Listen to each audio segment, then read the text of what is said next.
أعوذ بالله من الشيطان الرجيم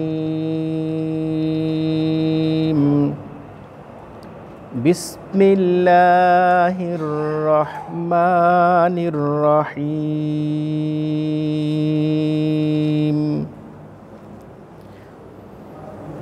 الرحمن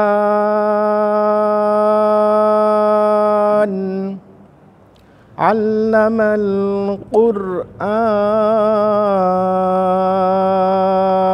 القرآن خلق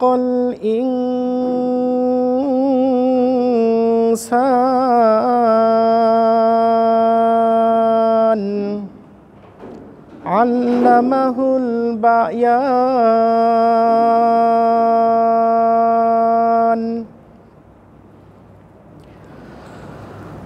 الرحمن علم القرآن خلق الإنسان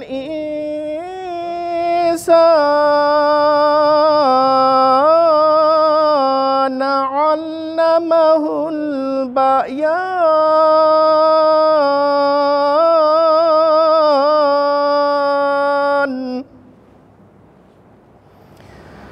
নাহমাদুহু ওয়া নুসাল্লি আলা রাসূলিহিল কারীম আম্মা বা'দ।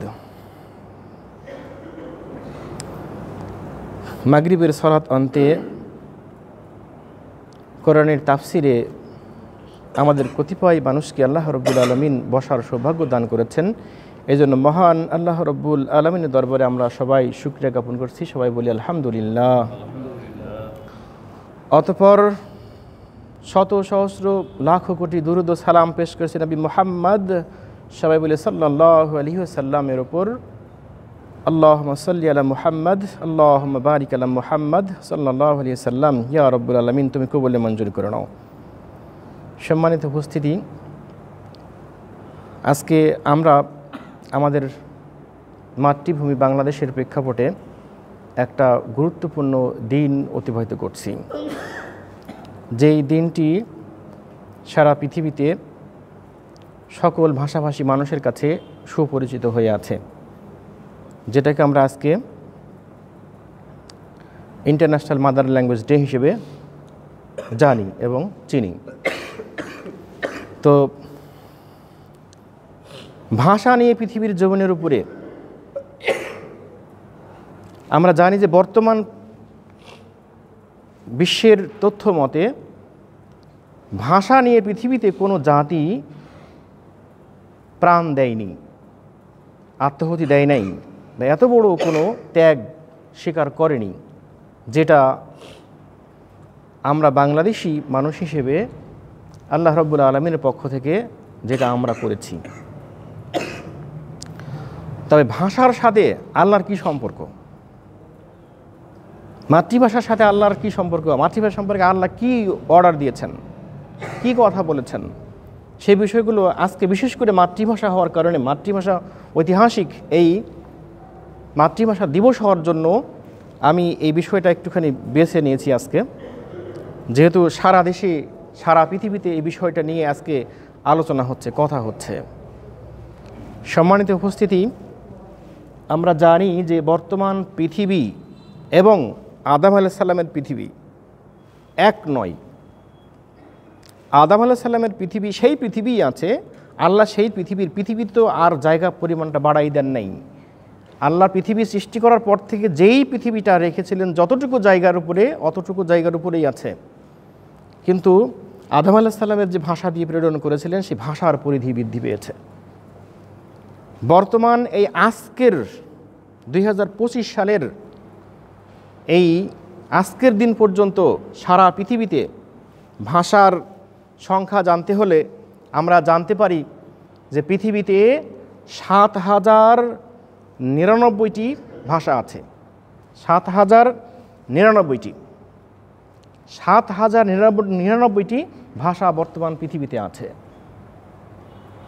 আল্লাহ রাব্বুল আলামিন পবিত্র কোরআনকে দিয়েছেন আরবি ভাষাতে, এবং তওরাত, জাবুর, ইনজিল এগুলো ছিল হিব্রু ভাষাতে, বা 100খানা সহিফা ছিল যেগুলি নবী এবং রাসূলদের ওই এলাকার যে ভাষা সুপরিচিত ছিল, সবাই বুঝতো, ওই নবী ওই রাসূল ওই এলাকাতে যে ভাষায় কথা বলতেন সবাই তার কথা বুঝবে, সেই ভাষাতেই মূলত আল্লাহর পক্ষ থেকে সহিফা দেওয়া হয়েছিল। তো ভাষার জন্য, ভাষার যে ইম্পর্টেন্স অফ ল্যাঙ্গুয়েজ, এটা আল্লাহ দিয়েছেন। ভাষার উপরে গুরুত্ব রাখতে হবে, ভাষার উপরে ভালোবাসা রাখতে হবে। আল্লাহ যে ভাষা আমাকে দিয়েছেন সেই ভাষার মর্যাদা রক্ষা করতে হবে, এই অর্ডার আল্লাহর। আল্লাহ পবিত্র কোরআনের বিভিন্ন জায়গাতে ভাষা নিয়ে কথা বলেছেন।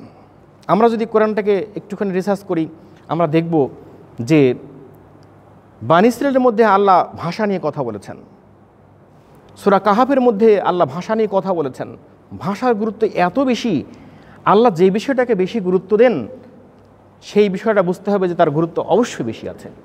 আমরা জানি যে সলাত, এবং যেখানে সলাতের কথা বলেছেন সেখানে জাকাতের কথা বলেছেন।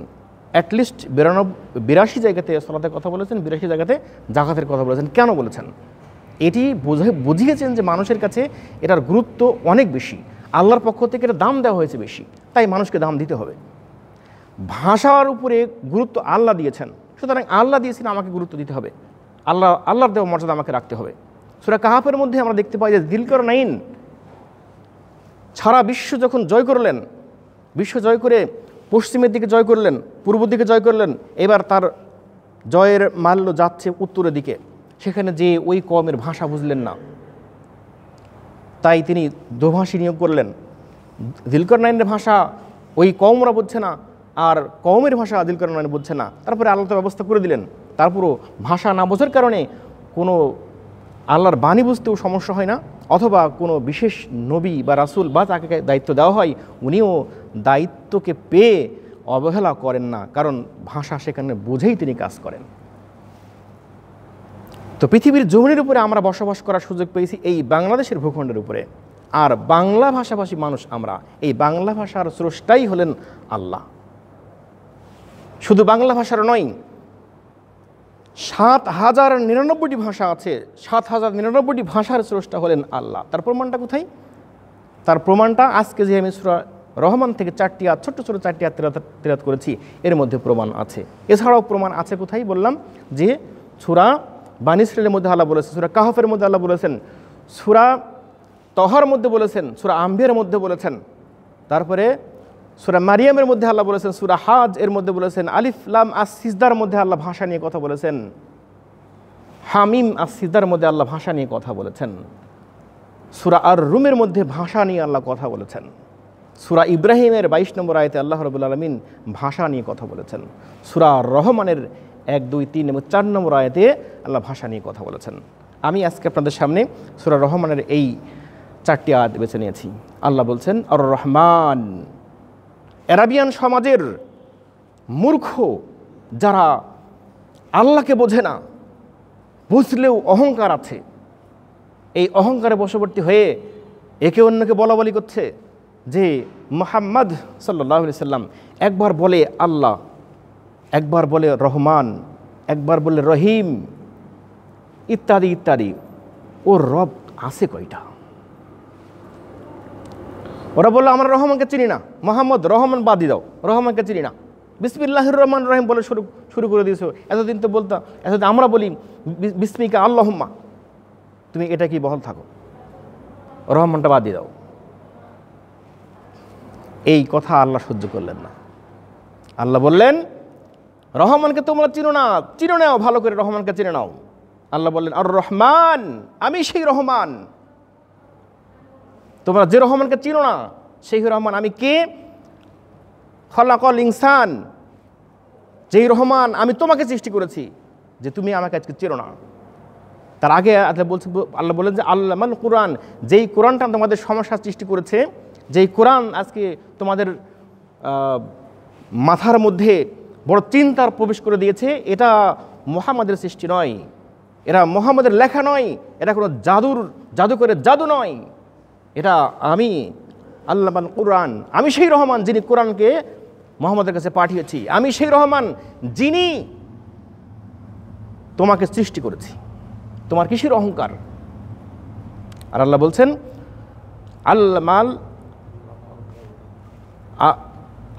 আল্লামাহুল বায়ান, আল্লামাহুল বায়ান, আমি তোমাকে ভাষা শিক্ষা দিয়েছি। এই আয়াতটা নিয়ে আজকে আমার কথা বলার সুযোগ সৃষ্টি করতে চাচ্ছি আমি, যে আল্লামাহুল বায়ান, আল্লাহ বলছেন যে তোমাকে আমি ভাষা শিক্ষা দিয়েছি। তুমি লক্ষ্য করে দেখো বিষয়ের মধ্যে এরকম যে মাতৃগর্ভ থেকে যখন জন্মগ্রহণ করলে তুমি কোন ভাষা নিয়ে এসেছিলে? তোমার বাবা কথা বলেছে, মা কথা বলেছে, তুমি চেয়ে চেয়ে দেখেছো, কিছুই বলতে পারো নাই। তারপরে আমি তোমাকে ভাষা দিয়েছি। তোমার মা যে ভাষায় কথা বলেছে, তোমার বাবা যে ভাষায় কথা বলেছে, আমি তোমাকে ভাষা শিক্ষা দিয়েছি। আমি সেই রহমান, আর তুমি আমাকে চেনো না। আমাকে ভালো করে বুঝে নাও, আমি কে। আমি সেই যেই ক্ষমতায় আমি সেই ক্ষমতাধর, যেই ক্ষমতা আমি তোমাকে ভাষার মধ্যে দিয়েছি। অর্থাৎ মাতৃভাষা, মায়ের গর্ভ থেকে সন্তান এসে 2 বছর 1.5 বছরের প্র্যাকটিস আগে শোনার পরে কথা বলে, আর আমরা তখন হাসি অথবা বলি যে কথা বলা শিখছে। আমরা একটু চিন্তা ভাবনা করি না, বা আমাদের মধ্যে সেই বোধটা আসে না যে একটা বাচ্চা কথা বলা শিখছে, কথা বলা শুরু করছে, এটা যে আল্লাহর ক্ষমতা, এটি আল্লাহর ক্ষমতা। এই বাচ্চাটার বয়স যখন 2 বছর হয়, সে হয়তো বা আমাকে আপনাকে বলবে যে বাবা অতটা বোঝে না, যা আমি বুঝি। তাহলে আপনাকে বুঝতে হবে যে এই ক্ষমতাটা ওকে কে দিল, কীভাবে ল্যাঙ্গুয়েজটার মধ্যে আসলো। তো যাক, আল্লাহ যে ভাষা সৃষ্টি করেছেন তার প্রমাণ হলো আল্লামাহুল বায়ান। এই ভাষা সৃষ্টি করে আল্লাহকে শুধু এমনি ছেড়ে দিয়েছেন না, প্রত্যেকটা ভাষাভাষী মানুষের কাছে তার বিধান কিভাবে পৌঁছাবে তার সুব্যবস্থা আল্লাহ করেছেন। আজকের বর্তমান বিশ্বে 7,099টি ভাষায় প্রত্যেকটা ভাষাভাষী মানুষের কাছে আল্লাহ তার বিধান পৌঁছানোর ব্যবস্থা করে দিয়েছেন। এটাই তো আল্লাহর। এবং আল্লাহ বলছেন এটাই যে আমার ক্ষমতা বুঝে নাও, আমি যে প্রত্যেকের কাছে আমার এই বাণী পৌঁছা দেওয়ার সুব্যবস্থা করেছি, এটা আমার ক্ষমতা। এটা তোমার বোধগম্য থাকলে তুমি বুঝে নাও, আমি সেই রহমান যিনি তোমাকে ভাষাটা দিলাম। আজকে ব্যাপারটা হলো যে ভাষা নিয়ে আমরা এত ব্যস্ততার মধ্যে সময় কাটাচ্ছি। আজকে এই 2025 সালের আজকের এই জুমার দিনটা, যে দিনটা আমরা অতিবাহিত করলাম, এই দিনটাতে আমরা আজকে ভাষার মর্যাদা নিয়ে কথা বলছি বিভিন্ন জায়গাতে। কিন্তু ভাষার মর্যাদা কথা বলতে যে আল্লাহ তো ভাষার মর্যাদা কম দেন নেই। যিনি ভাষার মর্যাদা দিলেন তাকেই আমরা ভুলে গেলাম। আল্লাহ কি আমাদেরকে ছেড়ে দেবেন আমরা এটা মনে করছি? আজকে ভাষা রক্ষার জন্য যারা আত্মাহুতি দিয়েছেন তাদেরকে স্মরণে আমরা কি না করছি, যে কাজগুলো করছি, আমাকে বোঝা উচিত যে ভাষা রক্ষার জন্য যে দায়িত্ব ছিল সে দায়িত্ব সে পালন করেছে। এ দায়িত্ব কে দিয়েছেন? একটা ভাষাকে, মাতৃভাষাকে রক্ষা করার জন্য আমি ঝাঁপিয়ে পড়লাম, এ দায়িত্ব আমাকে কে দিল? এ দায়িত্ব আমাকে আল্লাহই দিয়েছেন। আল্লাহ কিন্তু সবাইকে বেছে নেন না। আল্লাহ যখন কোনো মানুষকে দায়িত্ব দেন, সব মানুষকে দায়িত্ব দেন না, কিছু মানুষকে আল্লাহ বেছে নেন। ঠিক 1952 সালের এই 21 ফেব্রুয়ারিতে আল্লাহ কিছু মানুষকে বেছে নিয়েছিলেন, সবাইকে বেছে নেন নাই। কেন বেছে নিয়েছিলেন? যে এই ভাষাভাষী মানুষগুলো যে বাংলা ভাষায় কথা বলে, এই বাংলা ভাষায় কথা বলার ক্ষমতা তো আল্লাহ দিয়েছেন, এমনি থেকে আসে নাই। এই বাংলাদেশের এরিয়ার মধ্যে যে মানুষগুলো আমরা কথা বলি, এছাড়াও বাংলা ভাষাভাষী এই বাংলাদেশের বাইরের ভারতের, আমরা জানি যে বিহার, উড়িষ্যার, আসাম, পশ্চিমবঙ্গ, এগুলো বাংলা ভাষায়, মাতৃভাষা বাংলা তাদের, তারা কিন্তু বাংলা ভাষার জন্য লড়াই করে নাই। বাংলা ভাষার জন্য লড়াই করেছে বাংলাদেশের ভূখণ্ডের মধ্যেকার মানুষ, তাদেরও মাতৃভাষা আর আমাদেরও মাতৃভাষা। তাহলে এই ভূখণ্ডের উপরে আল্লাহর বিশেষ রহমত কেন? আপনি লক্ষ্য করে দেখুন যে পশ্চিমবঙ্গের এই ভাষাভাষী মানুষগুলো যে বাংলায় কথা বলে, তাদের নেচারটা দেখুন, তাদের চালচলন দেখুন, তাদের উঠা বসা দেখুন, আর বাংলাদেশের মানুষের সাথে একটুখানি কম্পেয়ার করুন। এটা স্পষ্ট হয়ে যাবে যে এই দেশের ভূখণ্ডের মানুষগুলো বাংলায় কথা বলে, মসজিদে আসে, বাংলায় কথা বলে, পবিত্র কোরআন পড়ে। পশ্চিমবঙ্গের মাতৃভাষাভাষী বাংলা যারা পেয়েছে, এরা কি বাংলায় কথা বলার পরও কোরআন পড়ে? এরা কি মসজিদে আসে? না। আসাম, ত্রিপুরা সবাই না, কিন্তু বাংলাদেশের 90% মানুষ আমরা কি বাংলা ভাষায় কথা বলি এবং 90% মানুষ মুসলিম। তাহলে মুসলিমদের ভাষা বাংলা, এটি আল্লাহই দিয়েছেন। বাংলাদেশের মুসলিমদের ভাষা আল্লাহই দিয়েছেন। সুতরাং এই ভাষার মর্যাদা রক্ষা করার জন্য বাংলাদেশি মানুষের মুসলিমদের উপর দায়িত্ব। আর এই দায়িত্ব অবহেলা করলে আল্লাহ কিন্তু ছেড়ে দেবে না। ভাষার উপরে মর্যাদা আল্লাহ দিয়েছেন, সেই মর্যাদা রক্ষা করতেই হবে। এখন মর্যাদা রক্ষা করতে যেয়ে আমি কি করছি, আমি কি বাড়াবাড়ি করছি নাকি কোন পর্যায়ে আছে, সেটা আমাকে কিন্তু লক্ষ্য করতে হবে। আমরা হর হামেশাই পবিত্র কোরআন পড়াশোনা করলে দেখব যে বানি ইসরায়েলদের এক্সাম্পল দিয়েছেন আল্লাহ, ব্যাপক এক্সাম্পল দিয়েছেন যে বানি ইসরায়েলরা এই কাজটা করেছে, এই কাজটা করেছে, এই ভুলটা করেছে, সেই ভুলটা করেছে, বারবার ভুল করেছে। ভুল করা সত্ত্বেও আল্লাহ ক্ষমা করে দিচ্ছেন। আর আমাদের সামনে এই কথাগুলো বলছেন, কেন বলছেন? যাতে আমরা এই ভুলটা না করি। তাহলে আজকে মাতৃভাষা রক্ষা করার জন্য যেই কোরআনের মধ্যে মাতৃভাষার উপরে ব্যাপক আলোচনা আসলো, আর আল্লাহ বলছেন, নবী মুহাম্মদ সাল্লাল্লাহু আলাইহি ওয়াসাল্লামকে বলছেন যে আমি আপনাকে আরবি ভাষাভাষী মানুষ হওয়াতে আপনি আরবি ভাষা মাতৃভাষা পেয়েছেন, তাই আমি আপনাকে আরবি ভাষায় কোরআন দিয়েছি। এছাড়াও সিদ্ধান্তটা কি আল্লাহর একদিনের? আরবি ভাষায় কোরআনটা দিলে সিদ্ধান্ত আল্লাহর একদিনের না। লহে মাহফুজে আল্লাহ সব কিছু কিতাব লিখে রেখেছেন। এই যে কিতাবটা লিখে রেখেছেন, লহে মাহফুজে যে বাণী লিখে রেখেছেন, এটা তো দুনিয়া সৃষ্টির 50,000 বছরের আগে লিখেছেন। দুনিয়া সৃষ্টির 50,000 বছর আগে লিখেছেন। তাহলে তিনি কোন ভাষায় লিখেছিলেন সেটা? আল্লাহ তো প্ল্যান সেভাবে ছিল যে পৃথিবীতে অসংখ্য ভাষা আমি দেব, কিন্তু আমার প্রিয় ভাষা হবে আরবি, কারণ আমার শেষ নবী মুহাম্মদকে আমি আরবি ভাষায় প্রেরণ করব। এই সিদ্ধান্ত আল্লাহর দুনিয়া সৃষ্টির 50,000 বছর আগে সিদ্ধান্ত নিয়েছেন। আর বাংলাদেশের জমিনের উপরে কতটি মানুষ জন্মগ্রহণ করবে, কে কখন এই জমিনের উপরে আসবে, সেই সিদ্ধান্তও আল্লাহ 50,000 বছর আগে, দুনিয়া সৃষ্টি 50,000 বছর আগে করে রেখেছেন। সুতরাং জমিনের উপরে ভাষার সৃষ্টিকর্তা আল্লাহ, এবং ভাষার গুরুত্ব রক্ষা করার দায়িত্ব আল্লাহ মানুষকে দিয়েছেন। সে মানুষকে দায়িত্ব পালন করতে হবে। তবে দায়িত্ব পালন করার জন্য আমি যে কোরআনের বাইরে যে দায়িত্ব পালন করব, এইটা হতে পারে না। আমরা কি করছি আজকে? আমরা সরকারি সিস্টেমে ফজরের নামাজের পর সূর্যোদয়ের সাথে সাথে পতাকা উত্তোলন করছি, আচ্ছা করছি। সূর্য ডুবার সাথে সাথে পতাকা নামাচ্ছি, ঠিক আছে, অনুষ্ঠান করছি, সারাদিন ধরে অনুষ্ঠান চলছে। আপনি দেখেন যে অনুষ্ঠান পবিত্র কোরআন সেই পারমিশন দেয় কিনা। আপনি অনুষ্ঠানের শুরুতে দাঁড়ায়ে 1 মিনিট নীরবতা পালন করছেন। এখন আপনি মুসলিম নাকি না আপনি অমুসলিম? আপনার বিধানটা কি?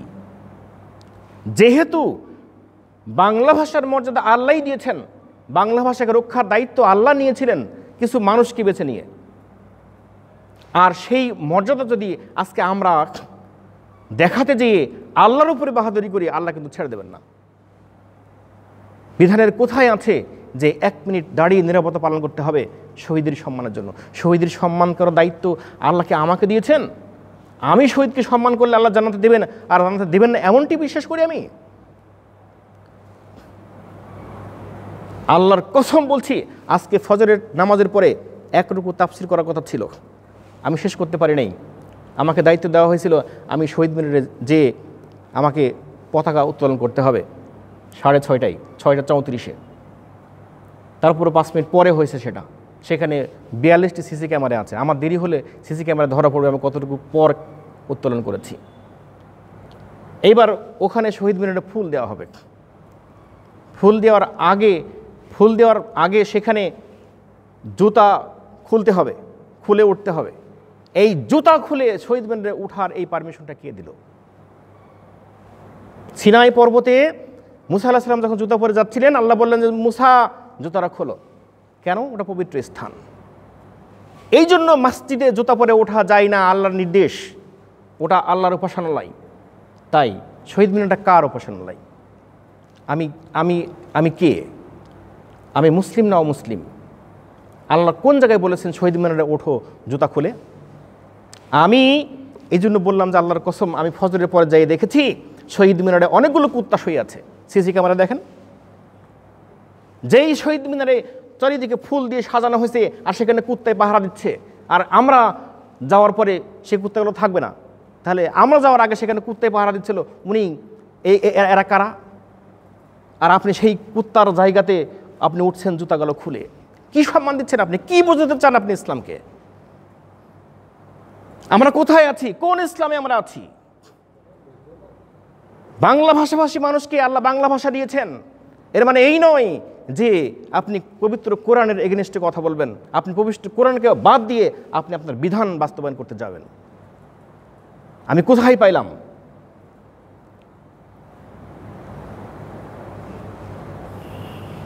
এরপরে হাজারো বক্তব্য আপনি শুনবেন আজকে, আপনি মিডিয়াগুলোতে শুনলে দেখবেন যে একজন মুসলিমের পক্ষে কি এটি সম্ভব?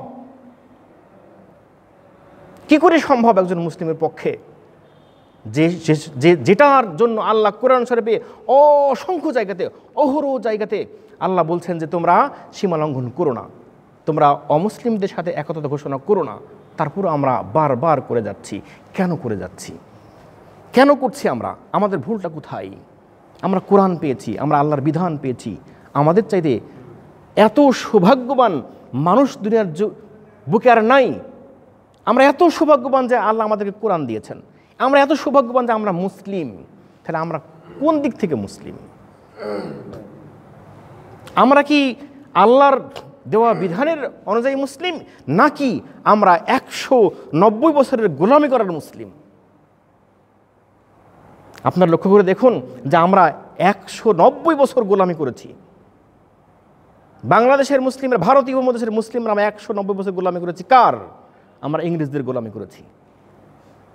তারা সার্থক হয়েছে যে এই মুসলিমদেরকে এখন ছেড়ে দেওয়া যাবে, এদেরকে 190 বছর জেলখানায় বন্দি করে আমরা যে গোলামি শিখিয়েছি, আমরা যে কোরআনের এগেনস্টে কথা বলার এবং আল্লাহর বিধানের বাইরে চলার প্রশিক্ষণ দিয়েছি, এটা এনাফ। ও কাফা বিল্লাহ, আল্লাহর ভাষায় আল্লাহ বলছেন যে আল্লাহই যথেষ্ট, আর আমরা বলছি কি উত্তরে যে মানুষই যথেষ্ট। আল্লাহ বললেন বানী ইসরাঈলকে বলো হিত্তাতুন, আর ওরা বলল সিবগতুন। আর আমরা কি করছি? কাফা বিল্লাহি শাহিদা, মুসলিমদের জন্য সাক্ষ্য দেবেন আল্লাহ, আর আমরা সাক্ষ্য দিচ্ছি কার জন্য? আমাদের সাক্ষ্য দিচ্ছে কারা? যে খ্রিস্টানরাই যথেষ্ট আমাদের জন্য, ইহুদিরাই আমাদের জন্য যথেষ্ট। বানী ইসরাঈলরা 400 বছর গোলামি করলো, 400 বছর ফেরাউনের গোলামি করলো, আর আমরা করেছি 190 বছর। তাদের বয়স বেশি ছিল, তারা 1000 বছর বাঁচত, 400 বছর কেমন কিছু না। আর আমরা 190 বছর কিন্তু আমরা বাঁচি না। তারপর 190 বছরের এই যে গোলামি করার রেজাল্ট আজকের এই ভাষা শহীদদের মর্যাদা, যে মর্যাদা দিচ্ছি আমরা, সেই মর্যাদা আজকে আমাদের এই 190 বছরের গোলামি করার রেজাল্ট। আজকে আপনি বলেন, আপনি যদি বলেন যে শহীদ মিনারে জুতা খুলে উঠতে হবে, এটা কেন? আপনি একটুখানি বলেন, আপনার চাকরি থাকবে না। অথচ আপনি মুসলিম দেশে আছেন, অথচ আপনি মুসলিম সরকারের চাকরি করছেন। আপনি কোরআনের বিধান বলতে গেলে আপনি বিপদে পড়ে যাচ্ছেন। তাহলে ব্যাপারটা কি? তাহলে আমাদের কি করতে হবে? আমাদের কি করা উচিত? তাহলে এই জনপদের ইসলাম বাস্তবায়ন করার জন্য আমাকে কি করতে হবে? আজকে দেখেন মানুষকেই আল্লাহ বেছে নেন, হাজারো মানুষকে আল্লাহ বেছে নেন কোনো জালিম সরকারকে পতন ঘটানোর জন্য। মানুষকে আল্লাহ ব্যবহার করে থাকেন, শুধু মানুষকে এক্সাম্পল হিসেবে নেন। আজকে আপনি দেখেন যে 5 অগাস্টের যে আন্দোলনটা, এই আন্দোলনে আল্লাহ তো ফেরেশতা ব্যবহার আগে করেন নাই, মানুষ ব্যবহার করেছেন। সব মানুষ কি বুকে তাজা রক্ত দেওয়ার জন্য প্রস্তুত ছিল? কিছু ছেলে বাচ্চারা বুকে তাজা রক্ত দিয়েছেন, এগুলোকে আল্লাহ কবুল করেছেন, আল্লাহ বেছে নিয়েছেন। আল্লাহ যদি এই তাজা রক্তগুলোকে আমাদের চোখের সামনে না দেখাতো, আমরা কি প্রতিবাদী হইতাম? কখনোই হইতাম না। 1952 সালের এই রফিক, শফিক, সালাম, বরকত যদি রক্ত না দিত, আমরা কি মারমুখে হতাম না। আল্লাহ কিছুটা বেছে নেন এরকম। অথচ সাহায্য কিন্তু আল্লাহরই পক্ষ থেকে আসে। আপনি দেখেন লাখো মানুষ, আজকে গাড়ি ঘোড়া নেই, রাস্তায় সমস্ত কিছু গাড়ি ঘোড়া বন্ধ, প্রশাসনের মানুষ সব জায়গায় পাহারা দিচ্ছে, আপনি বেরোলে আপনাকে গুলি করবে। আপনি চিন্তা করেছেন আমি কখনো ভেবেছি কি যে 5 অগাস্টের এই যে লাখো জনতা, কোটি কোটি জনতা রাস্তায় বেরোচ্ছে, এরা কোথার থেকে আসলো? অথচ প্রত্যেক জায়গাতে প্রশাসনিক পাহারা রয়েছে, বেরোলেই গুলি করা হবে। কিন্তু পারে নাই। কেন? আল্লাহর বিধান যেখানে জারি হয়ে যাবে সেখানে কোনো শক্তি আর টেকে না। কারণ আল্লাহ মানুষরূপী অসংখ্য ফেরেশতা সেখানে নাজিল করে দেন, সেটাই করেছেন। তাহলে আমাদের সমস্যাটা কোথায়? আমাদের সমস্যাটা কোথায়? আল্লাহ বললেন যে আল্লাহ মাহুল বায়ান, তুমি একটু ভেবে চিন্তে দেখো না, আমি তোমাকে ভাষা দিয়েছি, এটুকু গবেষণা করলে যে তোমার সব কিছু ক্লিয়ার হয়ে যায়। তুমি কোন দিকে যাচ্ছ, তুমি কোথায় যাচ্ছ? যেই ভাষাটা আমি তোমাকে দিলাম, এই ভাষা দিয়ে আমি তোমাকে, আমার সাথে প্রতিশ্রুতি ছিল কি যে তুমি আমার বিধানকে মেনে নেবে। কারণ মায়ের গর্ভে যখন আমি ছিলাম আমাকে তো বলা হয়েছিল, ফেরেশতারা আমাকে বলেছিলেন যে তোমাকে একটা জগতে পাঠানো হবে। কথা হয়েছিল মায়ের গর্ভে, আমি ফেরেশতার সাথে কথা বলেছি, যে ভাষায় আমাকে আল্লাহ পাঠাচ্ছেন সেই ভাষায় দিয়েই কথা বলা হয়েছিল। তাহলে বাংলা ভাষায় ফেরেশতা আমাকে বলেছিলেন যে তোমাকে বাংলা ভাষাভাষী মানুষের কাছে দেওয়া হবে, তুমি একা আছো এখানে, তোমাকে এমন একটা জগতে দেওয়া হবে সেখানে অসংখ্য মানুষ আছে। আমি কিন্তু বিশ্বাস করিনি। 5ই আগস্টে আমি রাজপথে ছিলাম, অত মানুষ আমি দেখেছিলাম, হঠাৎ করে তাৎক্ষণিকভাবে কত মানুষ চলে আসলো, আমার মনে কাছে কল্পনা ফেরেশতাই আলো মানুষ। ঠিক আমার কাছে এটাই মনে হয় আমি আসলে এত যে যেখানে প্রশাসন ভাবেনি যে এই ঘটনা ঘটতে পারে, এত মানুষ আসতে পারে, ভাবতে পারেনি, কিন্তু আল্লাহ নিয়ে আসছেন। কেন নিয়ে আসছেন? যখন আল্লাহর পক্ষ থেকে প্রতিশোধের ব্যবস্থা চূড়ান্ত হয়ে যায় তখন এভাবেই হয়। 313 জন নিয়ে আল্লাহ রাসূল প্রথম যুদ্ধে অবতীর্ণ হলেন। প্রথম যুদ্ধের কোনো পারমিশন ছিল না আগে। যখন 313 জন নিয়ে যুদ্ধ করা শুরু করলেন, ওরা যখন হাজারের উপরে, ওদের চোখে দেখে যে ওরা 313 জন নয়, ওদের সাথে আরও অনেক মানুষ আছে। এরা কারা? এই ফেরেশতারূপী মানুষরূপী ফেরেশতা সব চলে আসেন। আসলে এখন আমাদের বাংলাদেশের জমিনে আমরা যে কাজটা করছি, যে বাংলা ভাষা পাওয়ার পরও আমরা কখনো বাংলা ভাষাকে আল্লাহর একটা বিশেষ নিয়ামত মনে করছি না। মনে করছি হয়তো ডক্টর মোহাম্মদ শহীদুল্লাহর বিশেষ অবদান, মনে করছি যে এই ভাষাবিদরা আমাদেরকে ভাষা শিখিয়েছেন। নাউজুবিল্লাহ, এটি যে আল্লাহই দিয়েছেন তার প্রমাণ তো পবিত্র কোরআনই। আল্লাহ বলছেন আল্লাহ মাহুল বায়ান, তোমাকে আমি ভাষা দিলাম, তাহলে তুমি কি করবা? তো এই ভাষা দিয়ে তুমি আমার গুণগান গাইবা, আমার বিধানকে তুমি বাস্তবায়ন করার চেষ্টা করবা। তো এখন ব্যাপারটা হলো কি যে আমরা বাংলা ভাষা পাওয়ার পরও বাংলা ভাষাতে আল্লাহ এত নিয়ামত আমাদেরকে দিয়েছেন, এত কিছু আমাদেরকে সুযোগ করে দিয়েছেন, তারপরও আমরা আজকে গোলামি করে যাচ্ছি অমুসলিমদের। আমরা যদি সাবধান না হই তাহলে আমাদের বারবার কিন্তু বিপদের সম্মুখীন হতে হবে। কারণ যখন কোনো ভূখণ্ডের কোনো এরিয়ার মানুষ যখন বারবার একের পর এক আল্লাহর সাথে বেঈমানি করে, তখন আল্লাহ কিন্তু বেশিক্ষণ ছেড়ে দেন না। কারণ আমরা মাতৃভাষা পেয়ে আজ মাতৃভাষার জন্য যে সমস্ত অনইসলামিক কার্যক্রমের মধ্যে নিমজ্জিত হয়ে গেছি, যে সমস্ত আমরা ইহুদি নাসারাদের দেওয়া বিধানের উপরে ঝুঁকে পড়েছি, আল্লাহ কিন্তু খুব বেশি দিন সহ্য করবেন না। আল্লাহর কাছে আমাদেরকে এটা বলতে হবে যে আল্লাহ 190 বছরের যে প্রশিক্ষণ দিয়ে আমাদেরকে যে খ্রিস্টানের গোলাম বানাই দিয়েছ, আল্লাহ এখান থেকে আমাদের বের করে নাও। এই কথা আমাদেরকে বলতে হবে। এখন আমাদেরকে সেই প্রশিক্ষণ নিতে হবে। কারণ বাংলাদেশি মুসলিম আজকে আমরা বাংলা ভাষায় কথা বলতে বলতে অফিসে যাচ্ছি। অফিসে যাওয়ার আগে আমরা কি করছি? অফিসে যাওয়ার আগে আমরা সুন্দর করে শেভ করছি। ফজরের নামাজ পড়েছি কি না দেখা নেই, কিন্তু শেভ করে অফিসে যেতে হবে, এটা আমাকে বাস্তবায়ন আমাকে করতেই হবে, আমার বাস্তবায়ন আছে। এইগুলো আমাকে কে দিয়েছে? এটাকে আল্লাহ দিয়েছেন? আল্লাহর বিধান না, এটা খ্রিস্টানের দেওয়া বিধান। 190 বছরের গোলামের রেজাল্ট যে আজকে আমি এসপি, আজকে আমি ডিসি, বাংলা ভাষায় কথা বলছি, বাংলা ভাষার মর্যাদা নিয়ে আমি কথা বলছি, অথচ আমি প্রতিদিন সকালবেলাতে শেভ করে অফিসে যাচ্ছি। আমি প্রধানমন্ত্রী, আমি রাষ্ট্রপতি, আমি সংসদ ভবনের সংসদীয় সদস্য, অথচ প্রতিদিন সকালে শেভ করে আমি যাচ্ছি। তা আমি কি আল্লাহর গোলাম নাকি আমি খ্রিস্টানদের গোলাম? আমি 190 বছরের গোলামের রেজাল্ট আজকে এইভাবে আমার জীবনে বাস্তবায়ন করেছি। অথচ যেই আল্লাহ আমাকে সৃষ্টি করলেন, আল্লাহ বললেন কি যে খলাকাল ইনসান, আমি তোমাকে সৃষ্টি করলাম, আমাকে তুমি ভুলে গেলে। আমি তোমাকে সৃষ্টি করলাম অথচ আমার কোনো কথাই তুমি মনে রাখলে না, আর তোমাকে কে কি বললো সেটাই কিছু বড় কিছু। আসলে ব্যাপারটা হচ্ছে যে শয়তান আমাদেরকে এমন করে গ্রাস করেছে, যখন আদম আলাইহিস সালাম একটু ভুল করলেন, এই ভুলটা তো একটা প্রশিক্ষণ। একটা প্রশিক্ষণের মাধ্যমে তো আদম আলাইহিস সালামকে এবং হাওয়া আলাইহিস সালামকে যখন জান্নাতের মধ্যে রাখলেন আল্লাহ, তখন একটা প্রশিক্ষণ চলছিল। এই প্রশিক্ষণটা শেষ হলে আল্লাহ দুনিয়াতে নিয়ে আসবেন, সিদ্ধান্ত আল্লাহর। তো প্রশিক্ষণ শেষ হলে দুনিয়ার জমিনে যখন নিয়ে আসলেন, আর আল্লাহ বললেন যে যাও দুনিয়ার জমিনে যাও, একে অন্যের শত্রু হয়ে থাকো। আর চ্যালেঞ্জ করলো শয়তান যে আমি আল্লাহ তোমার বান্দাগুলোকে ভুল পথে পরিচালনা করবই করব। আল্লাহর চ্যালেঞ্জ যে আমার সব বান্দাকে তুমি কিছুই করতে পারবে না। কিন্তু আজকে আমরা যারা ভুল পথে চলছি, আসলে এগুলো তো আমাদের সেই শয়তানের পদাঙ্ক অনুসরণ করে করছি। যে বাংলা ভাষার মর্যাদা আল্লাহ দিয়েছেন, বাংলা ভাষায় কথা বলছি, আর আমরা আল্লাহর সাথে বাংলা ভাষায় বেঈমানি করছি। এমন কি আমাদের এই বিষয় যে আল্লাহ বাংলা ভাষা বোঝেন না? অসম্ভব, নাউজুবিল্লাহ। আল্লাহ ৭,০৯৯টি ভাষাই বোঝেন। পৃথিবীর জমিনের ৭,০৯৯টি ভাষাই আল্লাহ সৃষ্টি করেছেন, আল্লাহই সৃষ্টি করেছেন। কার প্রমাণ? আল্লাহ দিয়েছেন পবিত্র কোরআনে। সুতরাং প্রত্যেকটি ভাষায় আল্লাহ বোঝেন, আর আল্লাহকে সে ভাষাই কথা বলে আল্লাহর গুণগান গাইতে হবে। আর আমি যদি মনে করি যে আল্লাহ হয়তো আমার এই ভাষাটি বুঝছেন না, আল্লাহ অসংখ্য জায়গাতে বলেছেন ওয়াসিরু কাওলাকুম আবিজারু বিহি ইন্নাহু আলিমুম বিযাতিস সুদূর। আমি তোমাকে সৃষ্টি করেছি আর আমি তোমার ভাষা বুঝবো না, তুমি কি এটা মনে করো?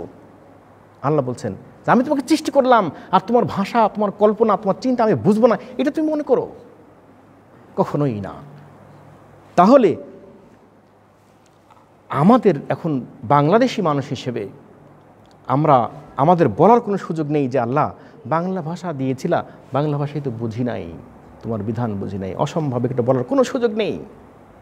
কারণ বাংলা ভাষার কোন বিষয়টা আমার কাছে অস্পষ্ট যে এই বাংলা ভাষা দিয়ে ওই বিধানটা বোঝা যায় না, বাংলা ভাষা দিয়ে কোরআনের ওটা বোঝা যায় না, বাংলা ভাষা দিয়ে নবী মুহাম্মদ সাল্লাল্লাহু আলাইহি সাল্লামের সুন্নাহকে বোঝা যায় না, এমন বলার কোনো সুযোগ নেই।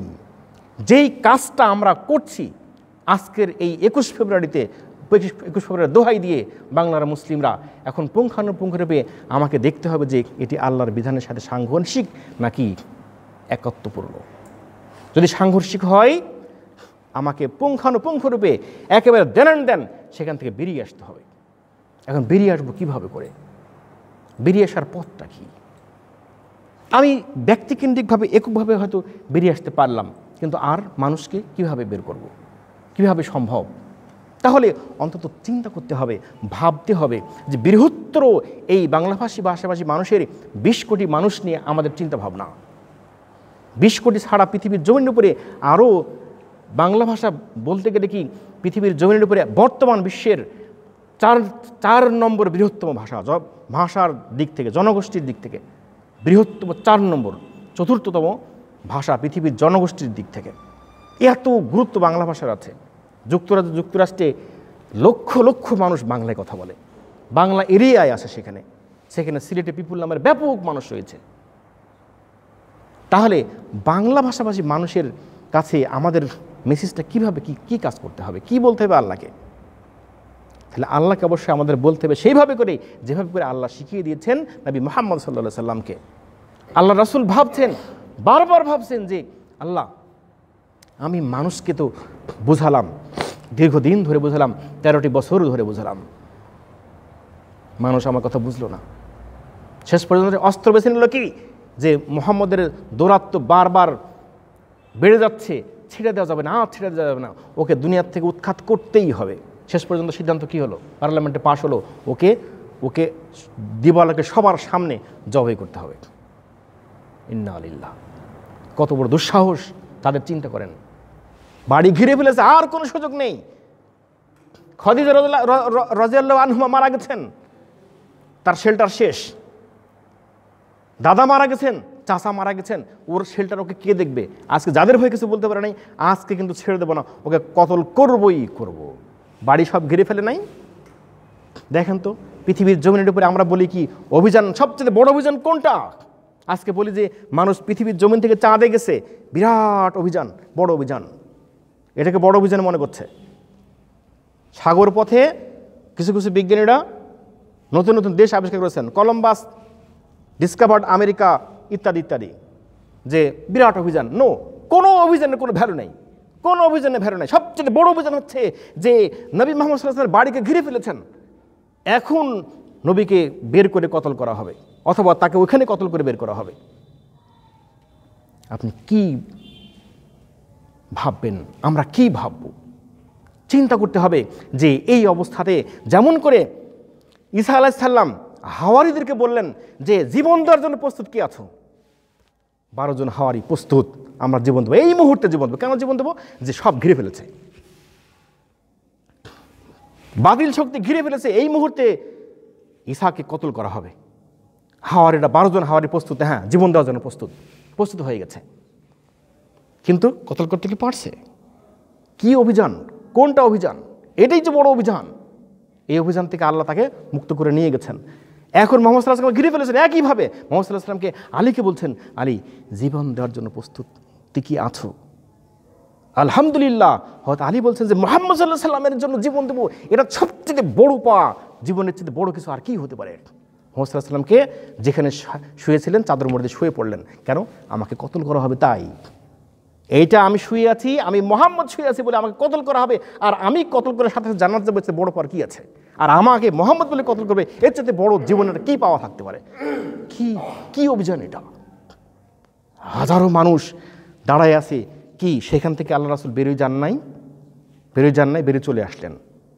অথচ মানুষকে কিন্তু চিন্তা করলেন যে কীভাবে মানুষকে সঠিক পথে নিয়ে আসবো, ভাবতে ভাবতে চলে গেলেন। আর আল্লাহ শিখালেন কি? যখন হিজরত সম্পন্ন হয়ে গেল, অভিযান যখন শেষ হয়ে গেল, আল্লাহ তখন কি চিন্তা করলেন? আল্লাহ তখন কি চিন্তা দিলেন? মুহাম্মদ সাল্লাল্লাহু আলাইহি ওয়াসাল্লাম চিন্তা দিলেন কি? যে আল্লাহ তো এমনি এমনি দেবেন না, নবী হওয়ার পরও, রাসূল হওয়ার পরও আল্লাহকে চাইতে হবে। আল্লাহ শিখাই দিচ্ছেন, হে নবী আপনি বলুন, কি বলবেন? ক্বালা রব্বি আদখিলনি মুদখালা সিদকিন ওয়াজআলনি মিন লাদুনকা সুলতানান নাসীরা। আল্লাহ একটা ক্ষমতা দিয়ে আমাকে সাহায্য করো, যেই ক্ষমতা বাস্তবায়ন করে মানুষকে সঠিক পথ দেখাতে পারি। আল্লাহ সেই ক্ষমতা দেওয়ার জন্য কি করলেন? বললেন যে এইবার হাতে অস্ত্র উঠাও। প্রথম অস্ত্র উঠালেন কোথায়? বদরের প্রান্তরে।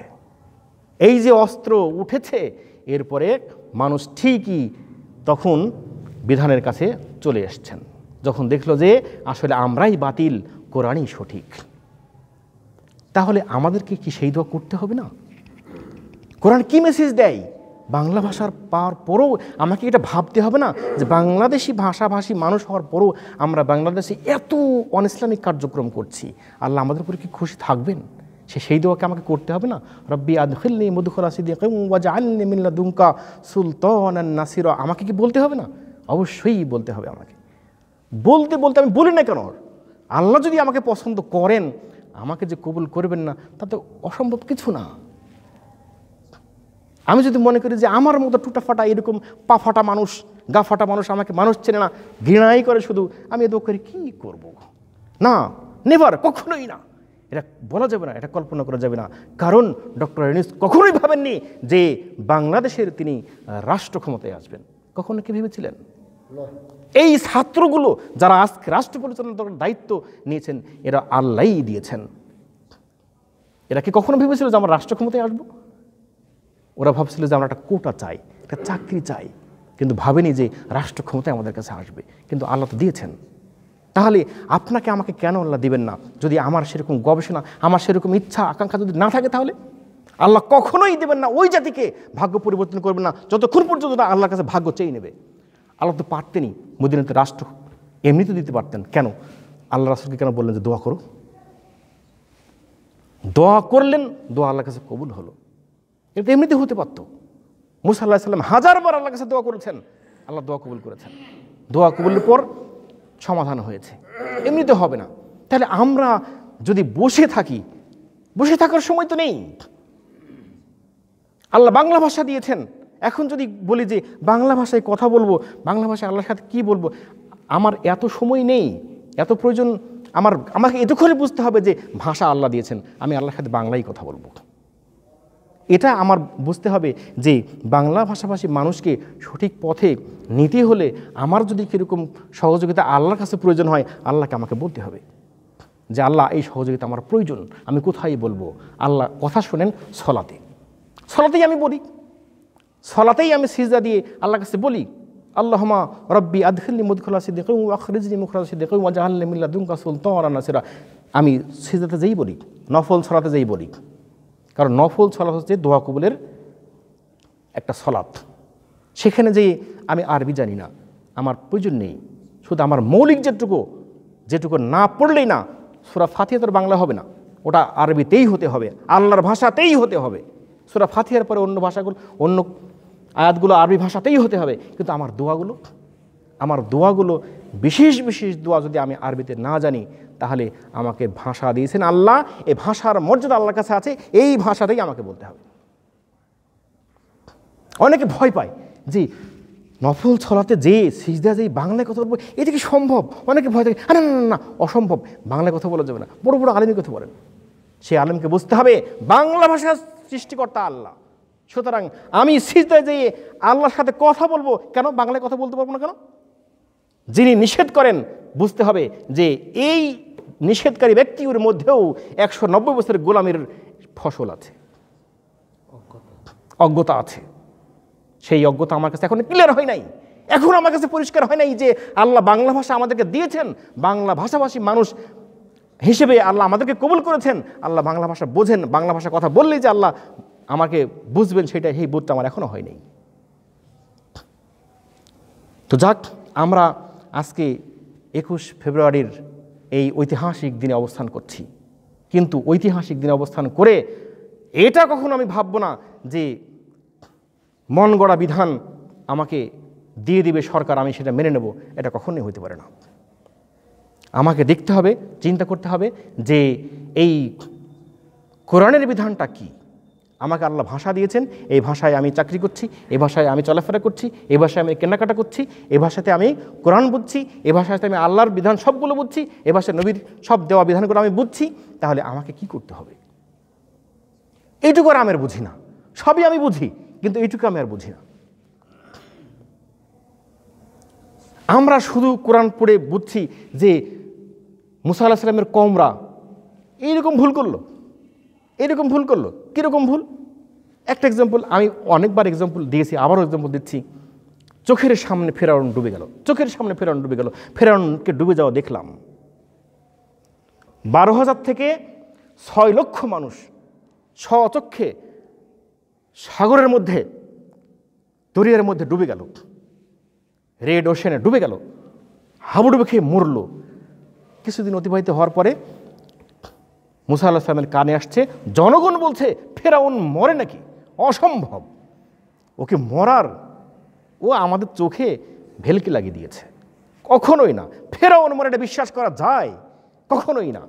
400 বছরের ওকে দেখেছি, ও যে সাংঘাতিক ক্ষমতার অধিকারী, ও কখনো মৃত্যু হইতে পারে না। ও তো লর্ড, ও তো গড, ও তো আল্লাহর ক্ষমতায়, ও তো নিজেকে গড বলে দাবি করে। হ্যাঁ, তাই তো। মুসা আলাইহিস সালাম বলে সর্বনাশ করেছে, ওরে কি বুঝালাম আর কি বুঝলো। আল্লাহর কাছে দোয়া করলেন মুসা আলাইহিস সালাম যে আল্লাহ, এরা বুঝলো না, ফেরাউন যে ডুবে মরেছে এটা বিশ্বাস করে না, আমি কি করে বিশ্বাস করাবো? এখন এমন একটা প্রমাণ দাও আল্লাহ, যাতে ওরা আরও স্পষ্ট বোঝা যায় যে ফেরাউন ডুবেছে। আল্লাহ কি বললেন?